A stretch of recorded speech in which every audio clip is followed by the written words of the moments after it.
Okay, welcome back to Spring Delights, your weekend current affair companion where culture, yes, history and national conversations meet. Today, we turn our spotlight on a towering figure in the annals of Yoruba royalty and Nigeria history. We're going to be talking about His Imperial Majesty, Ooni Sijuwade Olubuse II, the 50th Ooni of Ife.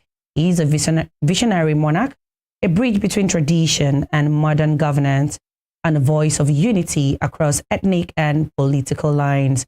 The Ooni Asiwaju's reign was marked by cultural revival, global engagement, and a deep commitment to the Yoruba heritage. As we mark his remembrance anniversary, we reflect not only on the man and the crown, but also on the legacy he leaves behind for this generation and of course the next. Okay, so joining us in this important conversation is someone who brings both historical insight and personal perspective. His name is Asiwaju Ojuolape Olagbaju, a respected son of the soil and a voice on traditional and political affairs in Osun State. Okay, so let us welcome the Asiwaju Olagbaju himself. Thank you so much and good morning, sir. Thank you for joining us. Good morning, Asiwaju. Thank you for joining us. Hello, can you hear us, Asiwaju? And privileged to be close to thank you, sir. The late Ooni Sijuwade. All right, sir. I mean, let us talk about his general legacy and his historical impact. Who was the Ooni Sijuwade Olubuse II? Let us talk about him and his context in the Yoruba history, sir.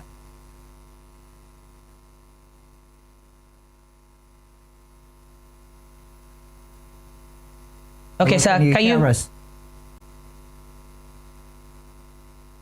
All right, I think we'll try to establish context while we are trying to work on that. You know, I am so delighted about this conversation because I believe it's going to be a very interesting one. Yeah, like taking us down memory lane. Taking us memory lane, the king that was there before, you know. Yeah. And it's going to make us understand how there's this connection of Yoruba history. Definitely. Ile-Ife, definitely. And all the stories. So it's time to get to. All right, I think we have a connection back. Asiwaju, can you hear us? Are you there? Can you hear us, sir? Okay. Okay. All right. So I think we are having apologies for that technical glitch. You know, yes. I was saying it somewhere some time ago that, you know, glitches are now different kinds. Okay. Tell me. You have technical glitch. Fair enough. You have relationship. We have human glitch too. You know. In fact, you're right. We have. Definitely. Well, God forbid bad thing. When you've overexhausted yourself and you don't have time to do this thing, you just pack up. Yeah. Well, while we're trying to reconnect with Asiwaju, as I was saying, it's going to be an interesting. It's a routine entirely when it comes to kingship. Yeah. You know? And if you are not a part of it, you can't be a part of it. Yeah, just out of it. You know, that reminds me of the one we're discussing about that of Ibadan. Yeah, okay. You know, we're asking our guest that day, was saying the way where as they ascend to the throne, we're talking about the contribution, the this and the that. Now we're going to see the other aspect now. Fair how enough. do Ile-Ife do their own? Now, seeing that of the Ibadan, how they get to ascend to the throne. Now we get to have it's. I believe it's going to be a delightful. It's okay. So while we await the Asiwaju to speak about the late Ooni Sijuwade Olubuse II, let us just go on a short break right now because of our technical glitch. Let us go for some spring delicacy. I think this morning we're going to be making rice and stew. Okay. So while that is going on, we're going to be right back. You decided to go Western this time around. Let's have it.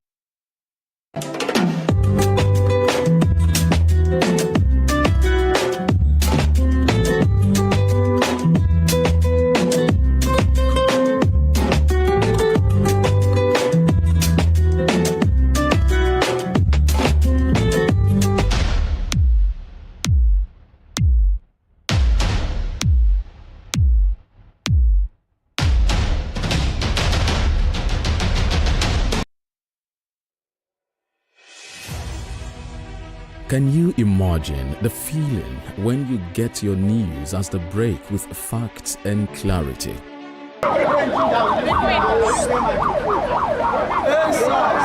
Our news are reported as it is. In Africa, and all those who masterminded the way it happened will have to pay a price. Enjoy Western programs, projecting culture and tradition to the world.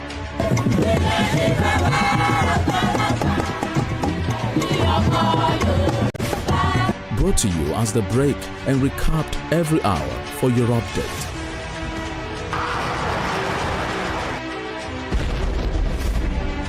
Fellow Nigerians, how to improve your welfare is of paramount importance to me. Produced and brought to you in a unique way never before seen. Western Spring And Western Spring Television. Television is coming home in your color and culture.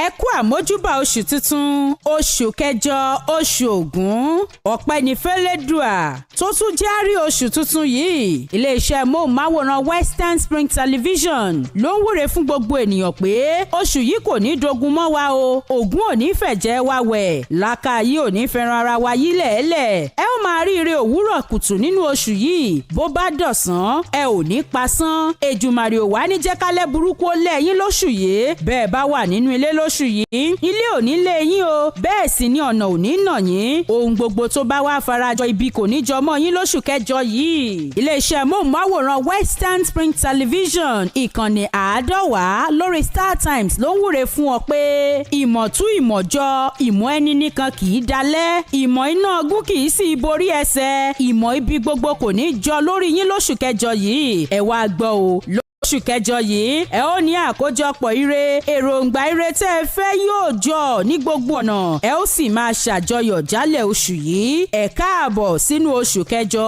oṣù yá tura o, àmì àṣẹ Èdùmàrè. Ìwúre oṣù kẹjọ rèé o, láti ìkànnì móhùnmáwòrán Western Spring Television, ìkànnì 150 fún gbogbo ènìyàn.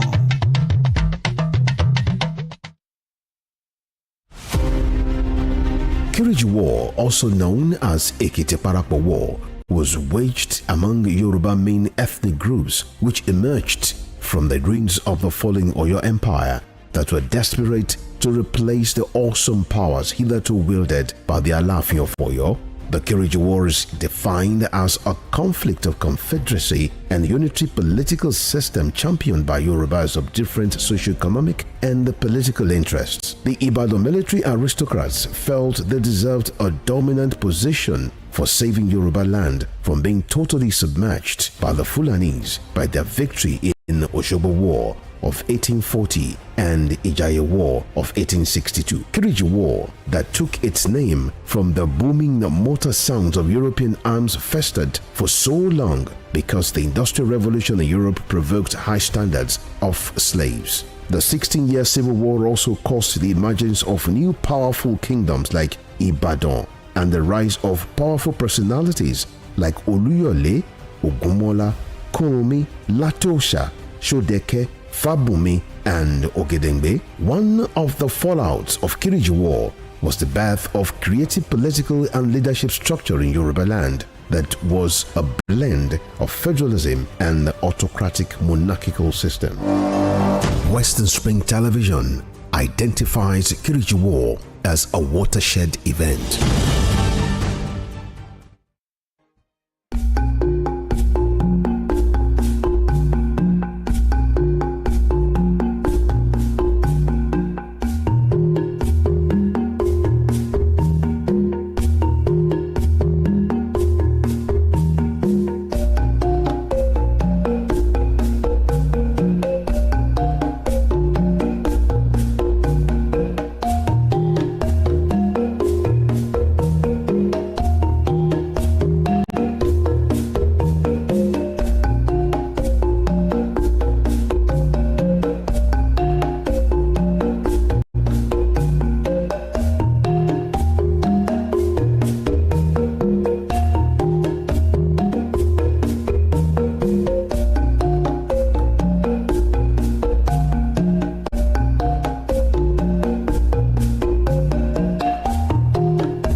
Deep in the heart of ocean, where clouds kiss the hilltops and the trees hum with ancient songs, lies a miracle that flows from the rocks. Olumiri Waterfalls.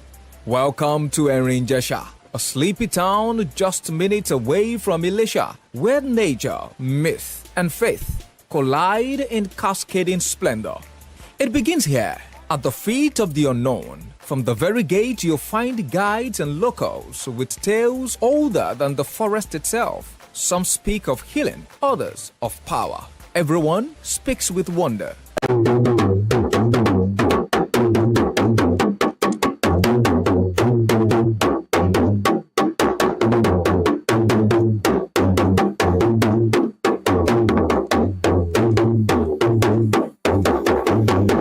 The rhythm pulls you in. A drummer stationed near the entrance plays for visitors, tourists, fun seekers, and believers.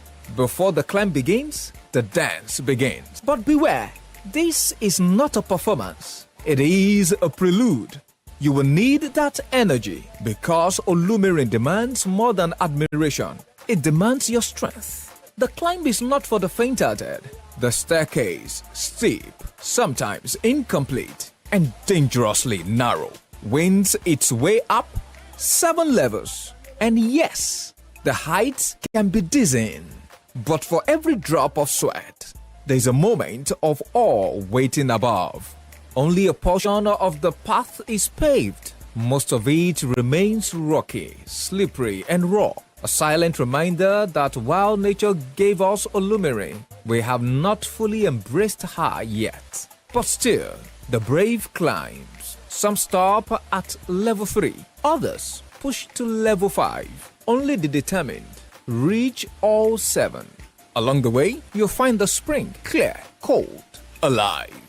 Locals believe in its healing powers, but who are we to argue? Here, belief runs as freely as the water itself. This story begins in 1140 AD when a hunter named Asiwaju Abela, an orderly to one of Oduduwa's sons, stumbled upon this wonder. They say when he saw the waterfalls, he cried out, "Olumiri!" meaning here is a new god. And from that exclamation, Olumiri was named. A sacred moment, a sacred place.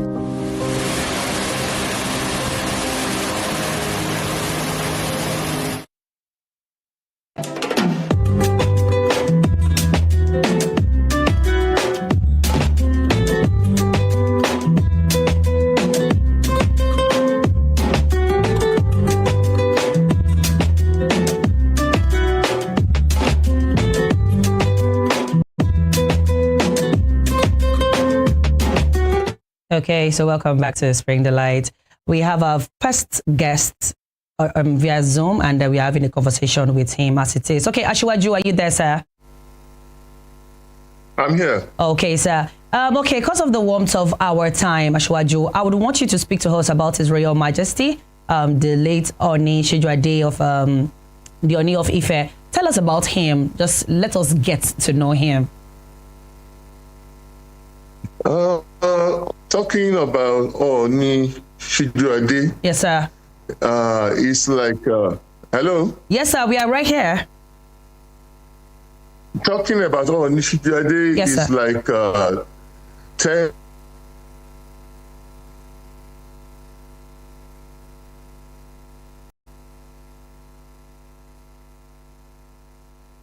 Okay, the network is really... Blind people Okay. feeling an elephant. Elephant.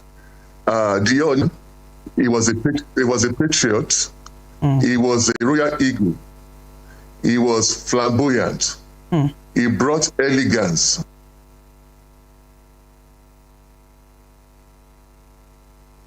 Panache, and also it today. He was one of a kind. He was humble. He spoke frankly, and he was a unifier. Ooni Sijuwade was not clanistically or tribalistically fettered. He had access to people from all walks of life. And he was a jolly good man, a very good man, a traditionalist, a family man, and a man that does not forget favors. All right. He was a good man. Okay, now I like the fact you said that Ooni Sijuwade II was a patriot. I like that aspect. And I want to particularly ask, what was his relationship with politics, like let me say political leaders, as well as traditional rulers, like that's obas in other kingdoms? How was his relationship with them in the government, that's those in charge of politics and other traditional rulers? Can you hear me? The good thing is he was an aristocrat, and he already cut across all Nigerian space. He had friends from everywhere. The late Adobayero, Emma of Kano,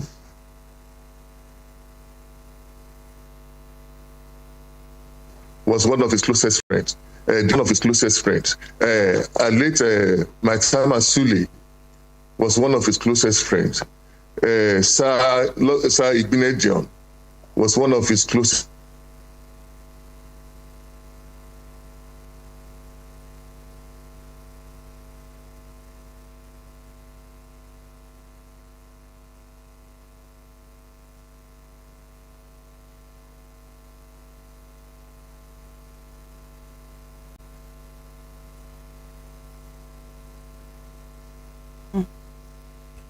Okay, while we're still trying to establish that connection again, apologies for that technical glitch. We'll try to connect on that. Actually, I'm interested in getting to know when you say somebody is a patriot, meaning the person is really involved in development of a particular country or the nation where you belong to, and would like to understand and get to have insights on that and his contribution. Nowadays, a lot of person keeps saying that monarchs have lost their integrity due to the fact that with the way the government gets to interfere with monarchy and how in turn monarchs get to relate with the government. So I'd like to understand, how did he balance it in his own time? And these are some of the things we would like to get to this. I'm particular about when he said he's a family man, and I'm wondering they have so much on their plate. How are they still able to balance being a family man? The whole let me use the Roman Empire era, the whole empire, let me use that word, is on them. Yeah. Like they will say they are the husband of the town, Obalu, the way they will put it. So if you are an Oba, you are the Okolu. Yeah, that's the word. Okolu. Okolu. Oba is Okolu. Okay. So if you're that and you're still able to maintain your family. So how do they even do that? The whole town, the whole empire that you're occupying. And there are some to the point that they have small Obas under them. Yeah, you have a lot of chiefs. You have a lot, it's an administration on its own. And you still have time for family. Well, no, it's really a lot of things. Okay, is Asiwaju there? Yeah, I'm here. Yeah, thank you very much. So yes, you were talking about. So he was comfortable because he had friends from all the political strands of Nigeria. And because as the traditional ruler, technically you are not supposed to have a political party, be a member. But it was with everybody. Through his political involvement, even with the blacks of Baba Obasanjo, Ooni was able to attract plum positions to Ife indigene. We had ambassadors, we had ministers, we had DGs, we have party henchmen who were strong in their parties. On the state level, because he enjoyed a robust relationship with former governor Onilola, who is a respecter of the traditional institution. He gave many positions to people of Ife citizenship, and he was everywhere. He met many people, he knew many people, and one of the reasons he was giving chieftaincy titles to politicians, to eminent people all over Nigeria, was because he wanted to attract development to Ile-Ife.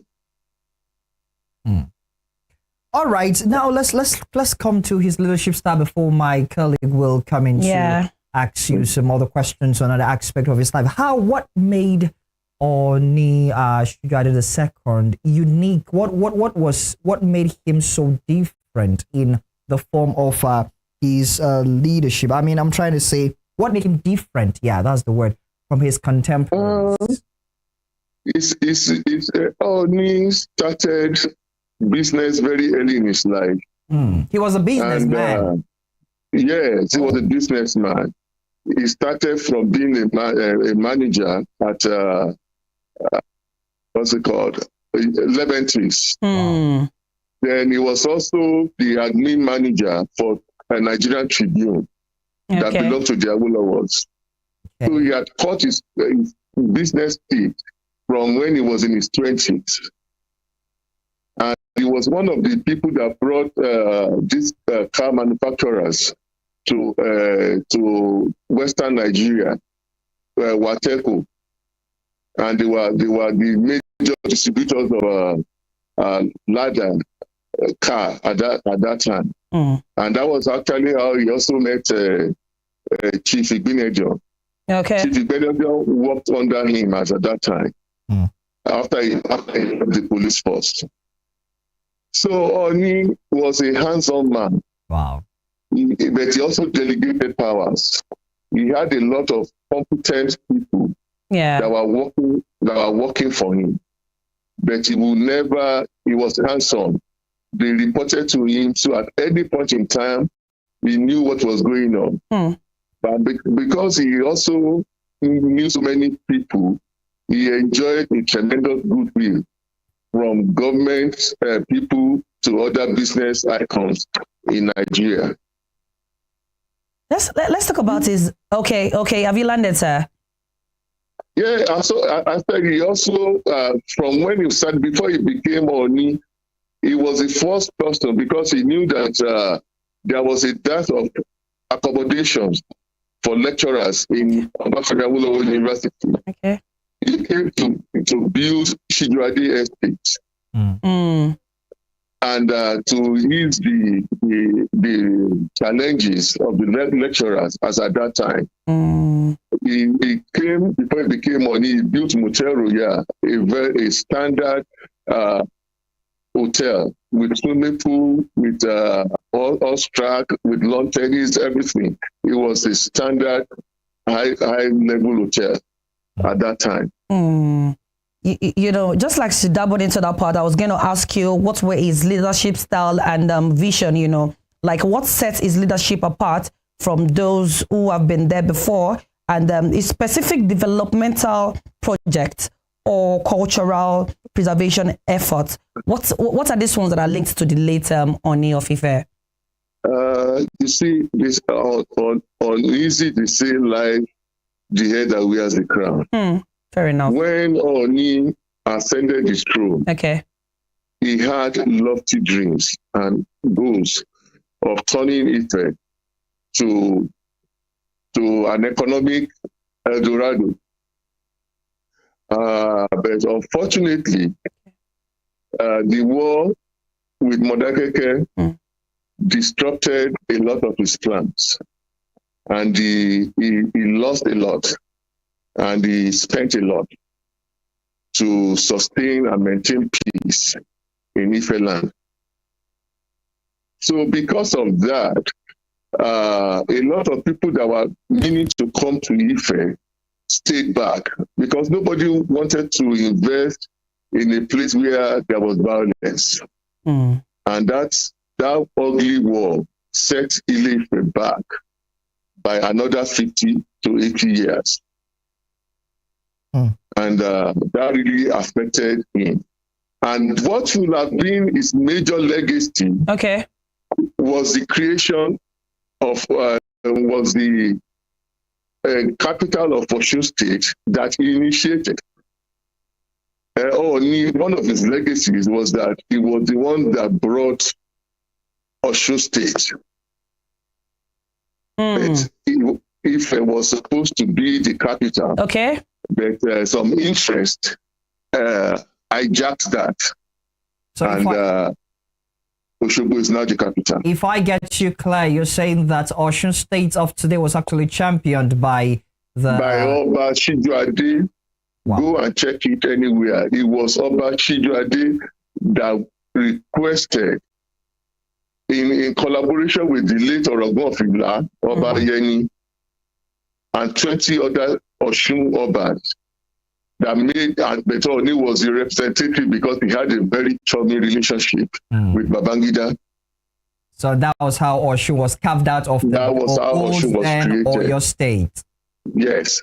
Exactly. And his quest for the capital was he did everything manly and humanly possible to bring the capital to Ife. But unfortunately, that was not to be. But despite that, he was still hell-bent on industrializing Ile-Ife. And he was inviting all the well-to-do Ifes to come and site factories, industries in Ife that will catalyze economic growth and support business activity in Ife land. He gave land to late Femi Olafari. Femi Olafari died in the process before he was going to be able to establish the factory. Ooni Sijuwade gave my late brother, Roku Olagbaju, 14.8 hectares of land in Ife Ibadan Road, which has now, because unfortunately, my late brother died before the factory could take off. It was a cocoa, 10,000 metric tons of cocoa pressing factory that would have been producing cocoa butter, cocoa fat, cocoa liquor, and kibble cake. That estate now has been given out to people now after his demise, and it has become Ooni Crown Land Estate in Ibadan Road, Ile-Ife. It was 14.8 hectares. All right, so I like the fact that you're talking about, I can see various kinds of empowerment and all that. I think my colleague would like to ask a question regarding the empowerment aspect. Yeah, so how did he empower the youth and engage with issues of education, commerce, and religion during his time on the throne?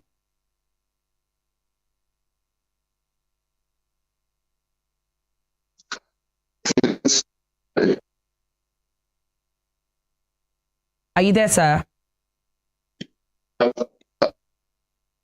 Yes. Did you get my question, sir? For many people, he gave people money for businesses, and he used his office to employ many people.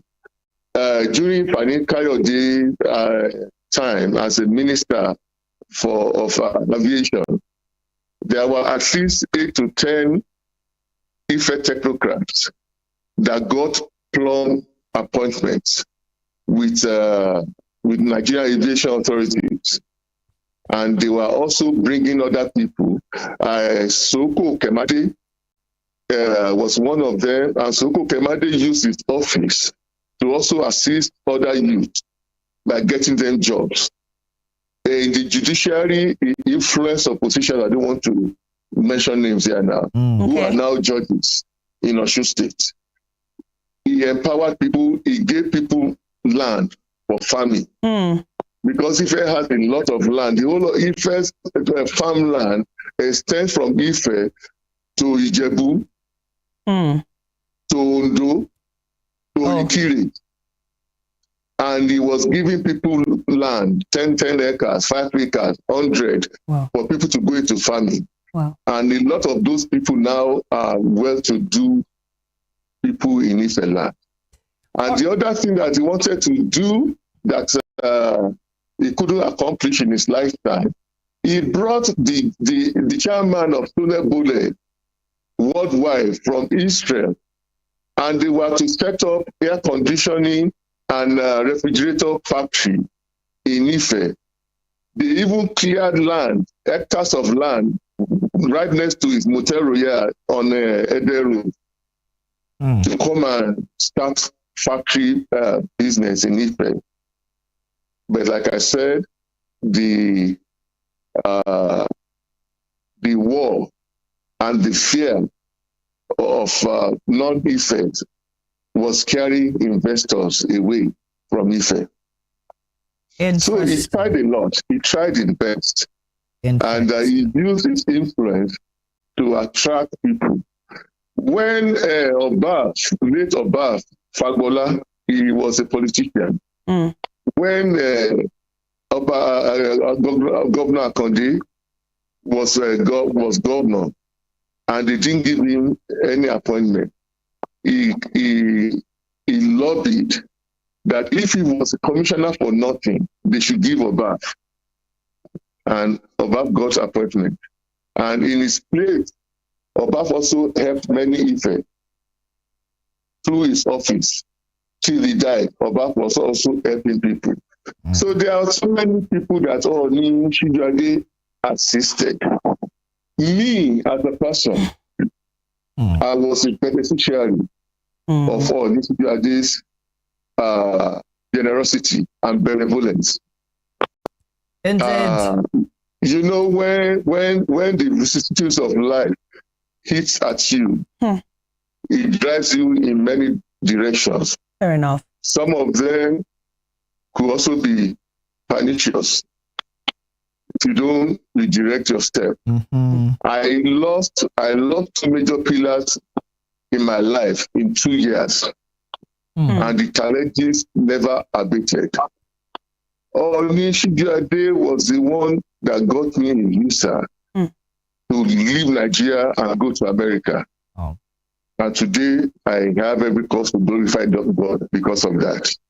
Indeed, that's really what commending. He has really been an influence, as you have said. Indeed, you've explained that he's a patriot. We've asked you a question around his legacy. However, I want to ask this question.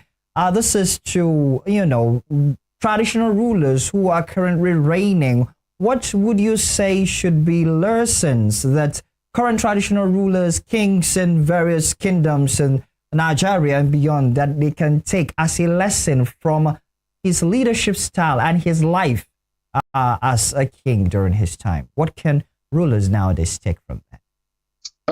What I will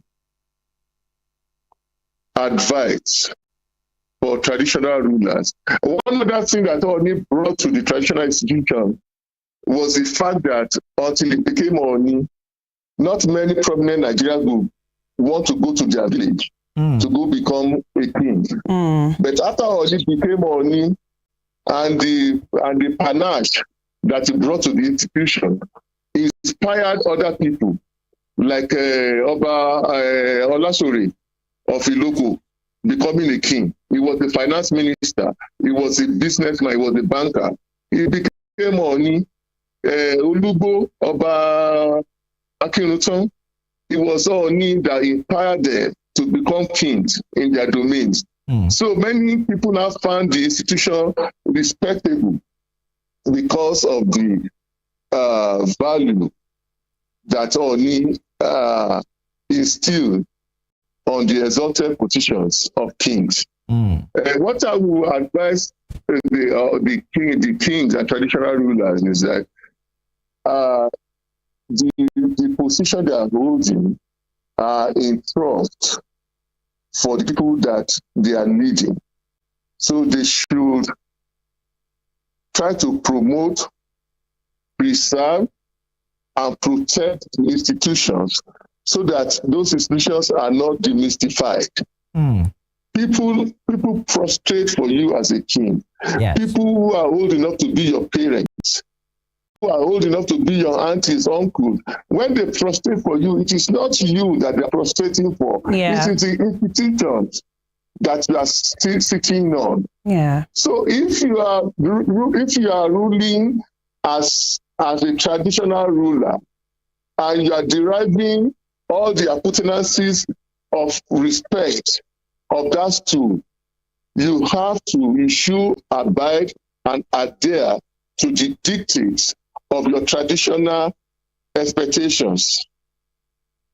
You cannot rule as a traditionalist and now say you want to be buried as a Christian or Muslim. Traditional institutions are exchange-based institutions. Respect the institution. Provide credible and impactful leadership, and pay attention to the needs of your communities. To whom much is given, much is expected. Of a truth. All right. Okay, because of the warmth of our time, we're going to release you soon, Asiwaju. But lastly, let me just ask you this. If the late Ooni was still very much alive, what do you think he would have done differently given to this socio-political landscape? What do you think he would have done in a different light?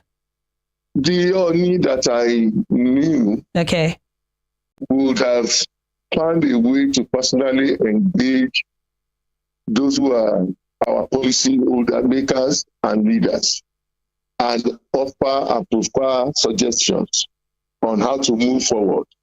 But he will not openly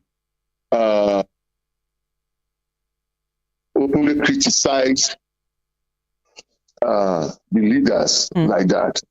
He was more circumspect when it comes to those areas. That's why people will say, oh, he does not fight any government in power. Because he was smart enough, he was intelligent enough to know that any king lives at the influence of the governor. Because technically speaking, every Oba is under the local government chairman of his domain. But because we revere the institutions, we give them the respect that is due. So Ooni respected himself, and when he needed to talk to the leaders, he would call them, or call who knows them, who is closer to them, to admonish. I think that is what he would have done. All right, thank you. All right, go ahead. One other thing, to tell you how much of the promoted unity in this country. He and the Ohanese and the Ariwa, at some point, 21 of them gathered in Abuja when they were, Ohanese were saying they wanted to opt out of Nigeria. When the Yorubas were saying they wanted to opt out of Nigeria. He brought these kings and leaders together in Abuja, accommodated them, and spent 27 million naira on that exercise, just to make sure that Nigeria remained intact. Ooni will go on a land trip. When he's going to Abuja, or when he was going to Kano, he will start from Akure, his uncle's place. Then he will end up in Benin and spend the night in Igbinejon's house. From there, the next day, he will go to Ado Ibrahim's house. He will spend some time there. Then he will head to Abuja, spend some days in Abuja, then head to Kano by road. So he was a unifier, he was a patriot. I'm thankful for his life, thankful for what he has done for my family. Do I have a minute? Hello? Yes, sir. I'm with you. My late brother, when he took it before he died, I have to say this. Okay. When he came back from London and he was recuperating, only for 3 months, every Tuesday night, from 11 a.m. to 5 a.m., we will be in the temple and he will be consulting and praying spiritually that this is the man that wanted to bring a $10 million industry to Ife. Nothing must happen to him. Wow. And he did that for 3 months. Wow. Just to tell you how much he wanted development. Yes. sir. For Ile-Ife. He tried his best for my late brother. And I'm saying this now because he's dead. But me as a person, I've not forgotten, I will never forget his impact in my life. Indeed, it has been a wonderful conversation with you, talking about the legacy of the Ooni of Ife right there. And we have been talking with Asiwaju Ojuolape Olagbaju. Thank you very much for taking out time, despite the fact that we had some technical glitches, but you could still give us insights on the life of the late Ooni. Thank you very much. Thank you so much. It's a pleasure. Thank you very much, sir. Have a beautiful month. You too. Have a nice weekend. Thank you, sir. Bye.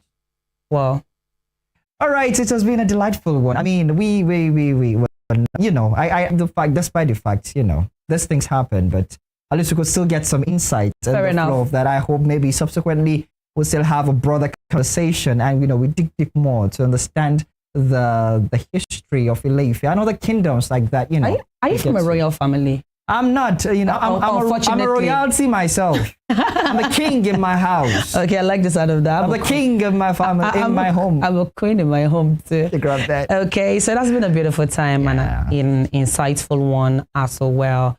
Speaking to the Asiwaju, speaking about the life and reign and the impact of the late Ooni Sijuwade Olubuse II, you know, before he passed and while he lived and all that. Okay, but then right now we are migrating. We are stepping over to another segment. We have another guest in our midst today. He's an entertainer. You know, we normally do it. Yes, he or she is going to come and introduce him or herself.